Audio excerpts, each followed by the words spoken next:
It starts with a series of regrettable choices that wasted years. To acknowledge that every choice matured you feels absurd. Yet to be honest, you desperately needed those choices. We walked through hell, and we stopped expecting heaven. A voice calls that nobody else hears, beckoning from beyond the rim of the clouds. It promises splendor and salvation, consolation and bliss. It is the voice of God. And we have one simple job: to follow it. We are alone, and we need not speak. Everything we put down here is just the chatter of our minds, coming out because it has no other place to go. We walk through our own wars, and God is our engine. Yet the harder we listen, the further he seems to be, not just out of reach, but lost altogether. You have crossed hell. You have survived the years not by shining in the light, but by stumbling on in the dark. His voice is forgotten, and heaven is no longer wanted. What keeps us going is the war within, and the simple, rotten faith that it is somehow the right thing to do. I can't say how I know. I just know. That is our hope. That is what propels us along. That is what makes it all worthwhile. And in that stumbling, we begin to understand our hearts. This is where the real work was happening all along. We did love very much, and we still do. Nobody knew how deep our longing was, how desperately we wanted to connect, or how painfully vulnerable that was. We spent too long afraid of being taken advantage of, too long focused on our own results at the expense of others, and too long hoping for salvation from somewhere beyond. We never recognized that love is also a risk for the beloved, a burden to bear for something priceless. We never wanted to be a burden. We never wanted to make people cry. And so we traded connection for control, creating the very possibility of betrayal we feared. Heaven isn't what we want anymore anyhow. Growth is what we want. Change is what we want.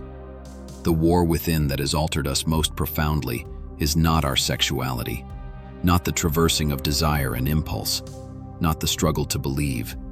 Instead, it's that deeper level of horror and pain, so intimate to the soul, so subtle in its damage that no one catches sight of it until it's done.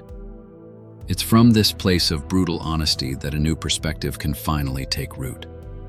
We start to see that this regret, this war, can be seen as a teacher that showed the way, marking along the path the signposts of the choices that naturally draw us toward what we value and wish, or away from what we long to avoid.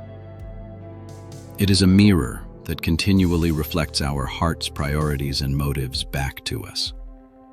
The ache is best imagined as a sound in the background of life, a grieving cello that asks all the sprite optimism of the strings to slow down a little, a pain that deepens resilience, giving a presence to the joy that now seems to be in full swing.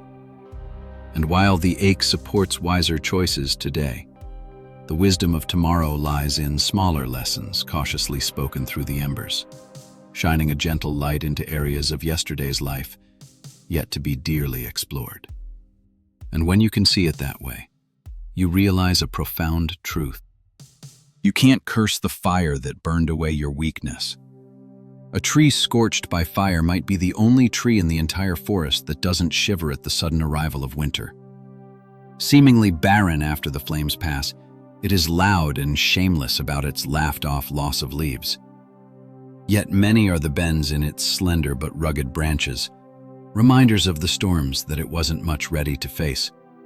A common fault, but in this case a good sign, for it shows how the fire burned away all noise that could have gotten in the way of such a scream of delight.